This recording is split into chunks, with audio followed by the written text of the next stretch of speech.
Nous avons toujours eu cette compréhension que nous avions notre propre Bible et que les gentils, eux, avaient la leur, le Nouveau Testament, et que ces deux ouvrages étaient considérés comme étant complètement distincts. Parce que les seules personnes que je connaissais qui croyaient en Jésus étaient toutes des gens de notre école publique qui étaient catholiques italiens. J'imaginais que Jésus était italien. Et donc, la compréhension qu'il était en fait juif fut un choc. Et puis d'apprendre que le Nouveau Testament avait été écrit par des Juifs, je n'arrivais pas à y croire. Mon attente était que le Nouveau Testament était comme mes grands-parents me l'avaient dit. C'était un livre sur comment persécuter les Juifs et quelque chose dont il fallait se tenir éloigné.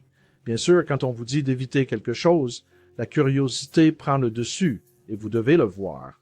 Lorsque j'ai ouvert le Nouveau Testament, je m'attendais à y découvrir un manuel sur la manière de persécuter les Juifs. Mes grands-parents m'avaient prévenu que ce livre avait été écrit par des gens qui avaient tué les Juifs. C'est exactement ce que je m'attendais à voir. Et pourtant, quand je l'ouvre, je lis une histoire écrite par des Juifs et qui parle de personnes juives. Le Nouveau Testament était fascinant. Et donc, en ouvrant ce livre à la bibliothèque, j'ai un peu regardé autour de moi, m'assurant qu'aucun ami ne m'avait vu prendre une Bible chrétienne du rayon, et je l'ouvre. Voici la première phrase. Il est dit, voici la généalogie de Jésus le Messie, le fils de David, le fils d'Abraham. Ainsi, 3 personnes sont mentionnées, et elles sont toutes de confession juive. J'étais vraiment sous le choc. Et tandis que je continuais à lire, je lisais l'histoire d'un homme juif qui était né dans un village juif, dans un pays juif, et qui un jour entre dans une synagogue et annonce qu'il est le Messie. Plus je lisais les paroles de Jésus, plus j'étais attiré par lui.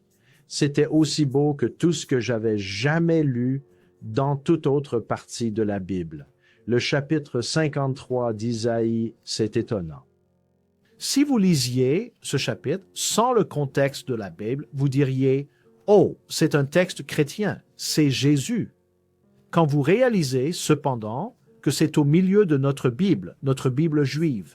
Quand j'ai eu la foi que Yeshua, que Jésus était le Messie, il était clair que c'était la chose la plus juive que je pouvais faire. Ce n'est pas quelqu'un qui est un renégat pour notre peuple, c'est celui qui nous a été promis dans notre Bible. La décision de croire en Jésus en tant que Messie n'était pas quelque chose qui fut un caprice momentané. Ce n'était pas non plus une mode passagère. Et je pouvais observer en moi-même des changements profonds dont j'étais absolument certain qu'ils ne provenaient pas de mon propre être intérieur. J'avais en quelque sorte accédé à une vérité essentielle pour notre peuple juif, une vérité qui se révélait être d'une puissance extraordinaire.